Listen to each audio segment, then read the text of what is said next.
ओंकारं बिन्दुसंयुक्तं नित्यं ध्यायन्ति योगिनः कामदं मोक्षदं चैव ओंकाराय नमो नमः। ओंकाराय नमो नमः। ओम नमो भगवते वासुदेवाय। स्वस्ति श्री गणेशाय नमः। श्री सरस्वत्यै नमः। श्री गुरुभ्यो नमः। राधा कृष्णाभ्यां नमः। ॐ गजाननं भूतगणाधिसेवितं कपितजम्बूफलचारुभक्षणम् उमासुतं शोकविनाशकारकं नमामि विघ्नेश्वरपादपङ्कजं। गुरुर्ब्रह्मा गुरुर्विष्णु गुरुर्देवो महेश्वरः। गुरुः साक्षात् परब्रह्म तस्मै श्री गुरवे नमः। सच्चिदानन्दरूपाय विश्वोत्पत्त्यादिहेतवे तापत्रयविनाशाय श्रीकृष्णाय वयं नमः। प्रह्लाद नारद पराशर पुण्डरीक व्यासाम्बरीश शुक शौनक भीष्मदाल्भ्यान् रुकमाङ्गदार्जुन वसिष्ठ विभीषणादीन् पुण्यानिमान् परमभागवतान् नमामि। श्रुतिस्मृतिपुराणानाम् आलयं करुणालयं नमामि भगवत्पादशङ्करं लोकशङ्करं। सदाशिवसमारम्भां शङ्कराचार्यमध्यमाम् अस्मदाचार्यपर्यन्तां वन्दे गुरुपरम्पराम्।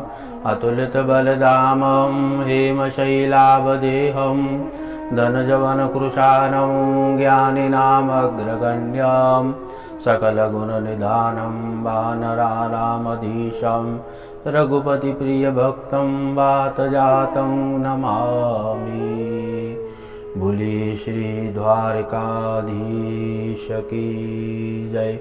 कृष्णचंद्र भगवान की जय। पुरुषोत्तम भगवान की जय। गौरी शंकर भगवान की जय। सतगुरुदेव भगवान की जय। हनुमान जी महाराज की जय। सूर्य नारायण भगवान की जय।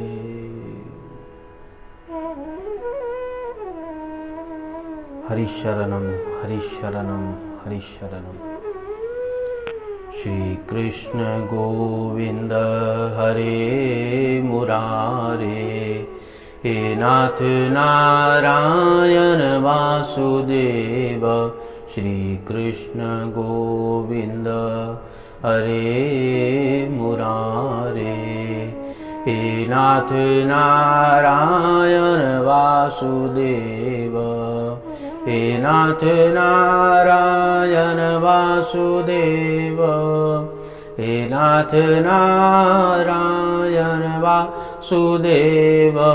श्री कृष्ण गोविंद हरे मुरारे। हे नाथ नारायण वासुदेव। हे नाथ नारायण वासुदेव। हे नाथ नारायण वासुदेव। हरिशरणं हरिशरणं हरिशरणम्। अशाश्वतानि गात्राणि विभवो नैव शाश्वतः, नित्यं सन्नितो मृत्यु कर्तव्यो धर्म संग्रह। नारायण नारायण नारायण। अकारण करुणावरणालय कल्पतरु पर ब्रह्म सच्चिदानंद घन, एकमात्र उनकी असीम महती कृपा से ये पूरी सृष्टि चलायमान हो रही है। एवं पूज्य पाद प्रातः स्मरणीय श्री सतगुरुदेव जी की कृपा से आज श्री पुरुषोत्तम मास आरंभ हुआ है। तो आज पूरे महीना श्री पुरुषोत्तम मास में देखिए, ये पुरुषोत्तम मास है, इसे अधिक मास कहा जाता है। इसमें पुरुषोत्तम मास में दान करने की महिमा, भगवान सूर्य नारायण की महिमा, माँ भगवती श्री तुलसी देवी की महिमा, भगवान विष्णु जी की महिमा और यज्ञेश्वरी गौ माता की महिमा और ब्राह्मणों की महिमा, संतों की महिमा का वर्णन करेंगे। देखिए, ये है पुरुषोत्तम मास, जिसे अधिक मास कहा जाता है। इस महीने में हमें अधिकस्य अधिकम पुण्यम, जितना हो सके पुण्य करना चाहिए,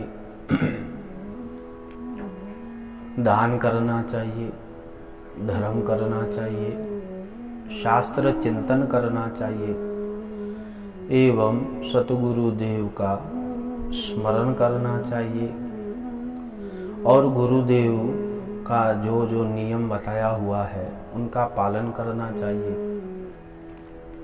भगवत गीता का चिंतन, रामायण चिंतन करना चाहिए, गुरु मंत्र का जाप करना चाहिए। यूं कहा जाए तो जितना समय मिले आप भगवत चिंतन में ही लगाइए, जैसे भी आपको अनुकूलता हो। तो देखिए, दान की महिमा बहुत है। आज सर्वप्रथम हम दान की महिमा और भगवान सूर्य नारायण की महिमा, क्योंकि देखिए भगवान सूर्य नारायण जो है वो भुवन भास्कर है। उनको अर्घ्य कैसे देना चाहिए, विधि क्या है, और भगवान भुवन भास्कर हमारे ऊपर कौन सी कृपा करते हैं। और दान की महिमा, देखिए दान शब्द जो आता है, धीयते दानम श्रद्धायाम, दान जो होता है श्रद्धा से देना चाहिए, अश्रद्धया न दीयते, अश्रद्धा से नहीं देना चाहिए, श्रद्धा पूर्वक दान करना चाहिए। अब दान की तो बहुत सारी महिमा है शास्त्रों में, और दान के भी बहुत सारे प्रकरण हैं।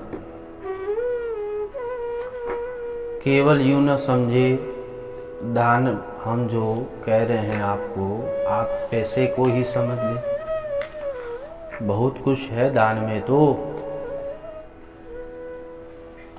सर्वप्रथम दान जो है वो श्रद्धा पूर्वक, अश्रद्धा पूर्वक नहीं।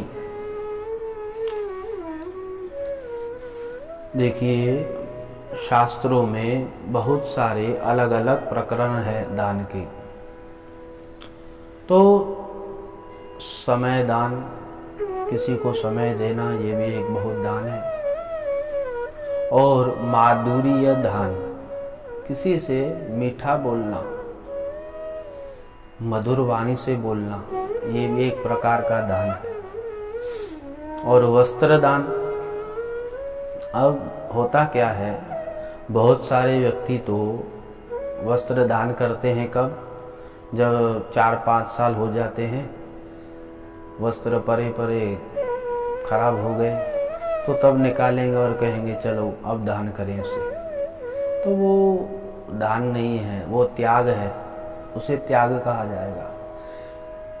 तो दान जो है, वस्त्र दान और भूमि दान, सुवर्ण दान, रजत दान, कन्यादान और जप दान। जप दान का अर्थ क्या होगा? आपने किसी को मंत्र बताया और वो नित्य प्रति करने लगा, तो ये हुआ जप दान। बहुत सारे ऐसे दान हैं और उसमें दानों में भी अन्न दान उत्तम, विद्या दान अति उत्तम। महाभारत का प्रसंग आता है कि अन्नदान के ऊपर। देखिए, अन्नदान करना चाहिए। अन्नदान से बढ़कर क्या है? किसकी आप शुदा तृप्त कर रहे हो, उससे बढ़कर जीवन में क्या है? और दान जो होता है ना, आप किसी को भी दान करते हो, अपात्र दीयते दानम। अपात्र को दान कभी नहीं देना चाहिए, पात्र को दान देना चाहिए, जो उनके पात्र हो। देखिए, बहुत सारे व्यक्ति होते हैं, सेठ साहूकार भी हैं, दान करते हैं, श्रद्धा पूर्वक करते हैं दान, अश्रद्धा पूर्वक नहीं करते हैं। इसलिए श्रद्धा पूर्वक दान करिए। और ये पुरुषोत्तम मास है, इसमें जितना समय मिले आपको, आप दान करिए। हमने आपको बता दिए दान के बहुत सारे अर्थ हैं। अन्न दान करिए, उत्तम है। और आपको जो गुण है, वाणी का गुण है, विद्या का गुण है, तो वो भी दान करिए आप।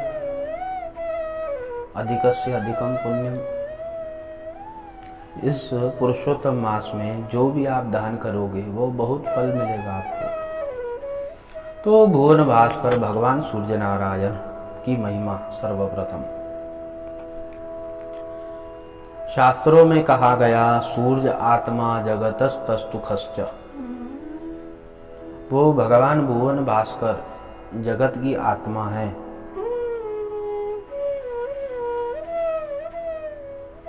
अब भगवान भुवन भास्कर आदित्य,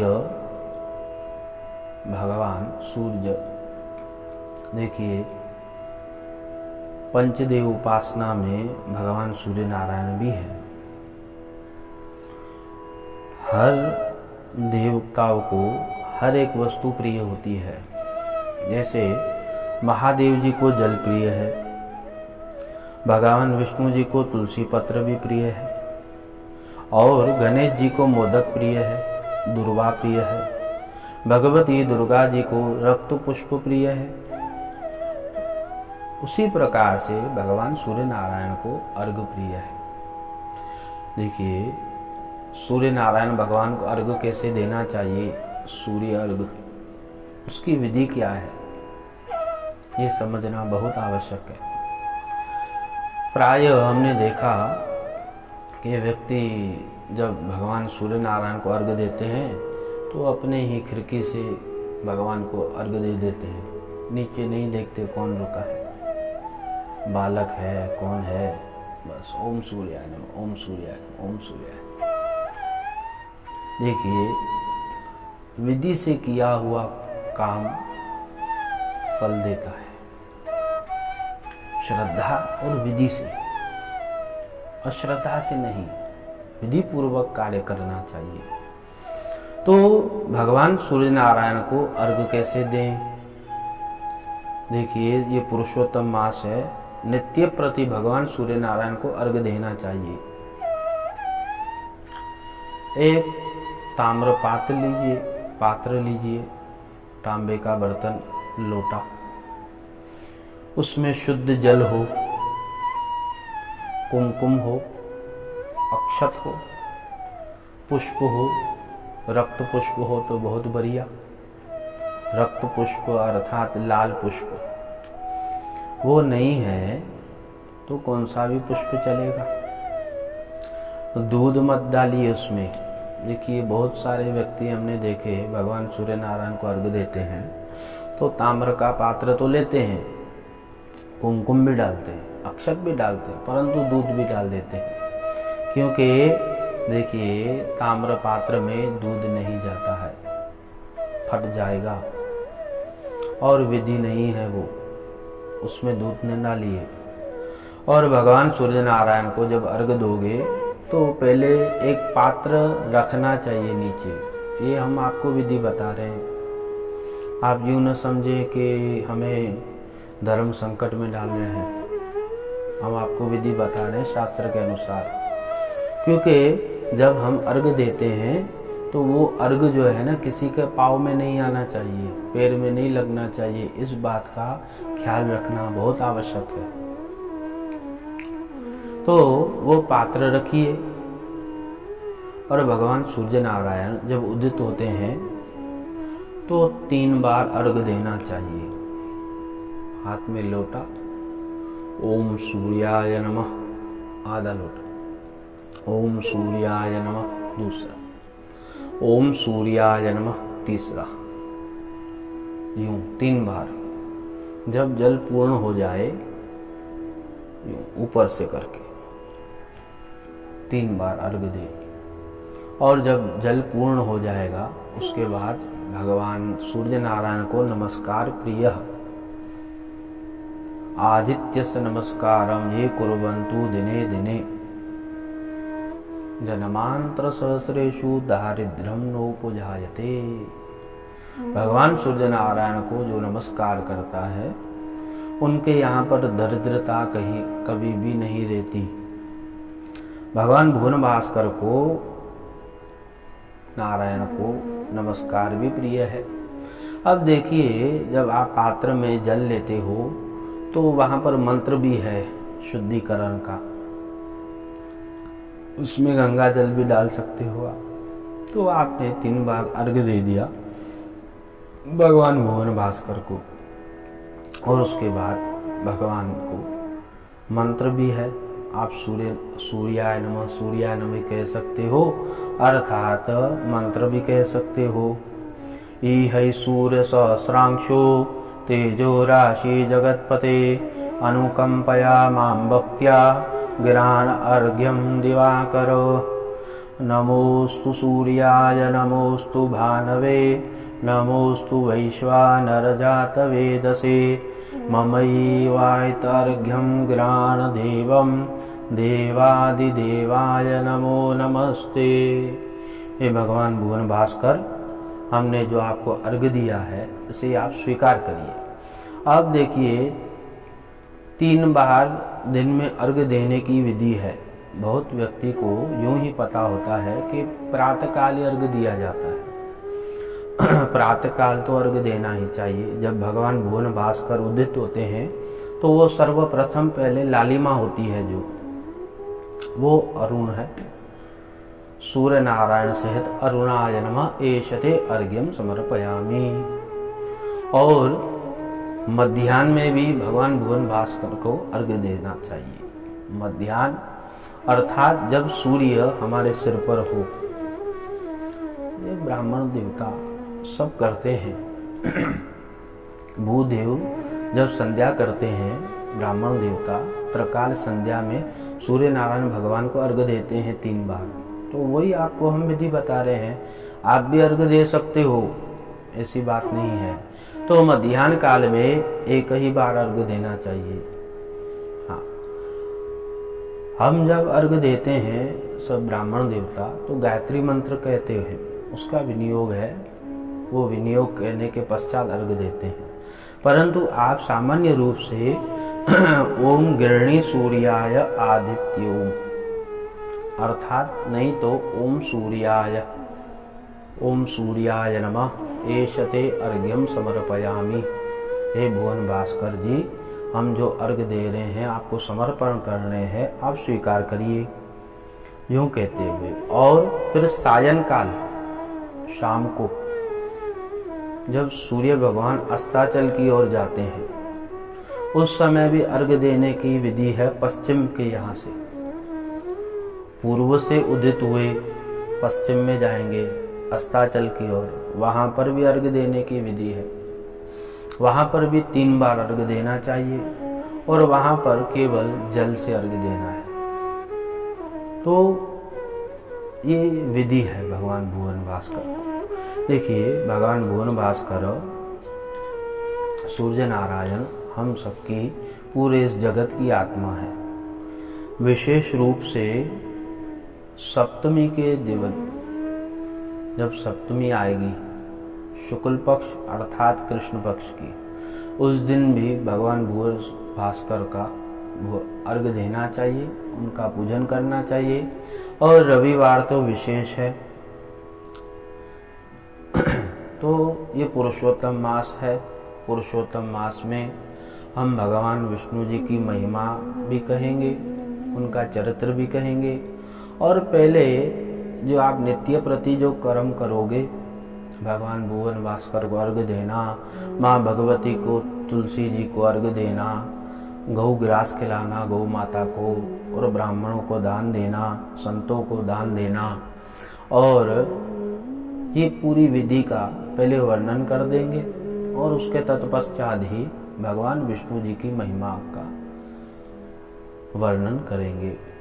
तो ये विधि है, आप करिए और लाभ लीजिए। पुरुषोत्तम मास है और गुरु मंत्र जप की भी महिमा बताएंगे हम आपको, तो नियम पूर्वक ये करिए। ओम श्री सूर्याय नमः।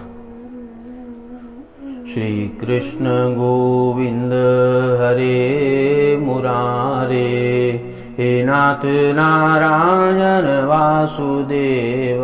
श्री कृष्ण गोविंद हरे मुरारे, हे नाथ नारायण वासुदेव। हे नाथ नारायण वासुदेव, हे नाथ नारायण वासुदेव। श्री कृष्ण गोविंद हरे मुरारे, हे नाथ नारायण वासुदेव। हे नाथ नारायण वासुदेव। बोलिए श्री द्वारकाधीश की जय, पुरुषोत्तम भगवान की जय, सूर्य नारायण भगवान की जय, सतगुरुदेव भगवान की जय, हनुमान जी महाराज की जय। नमः पार्वती पतये, हर हर महादेव।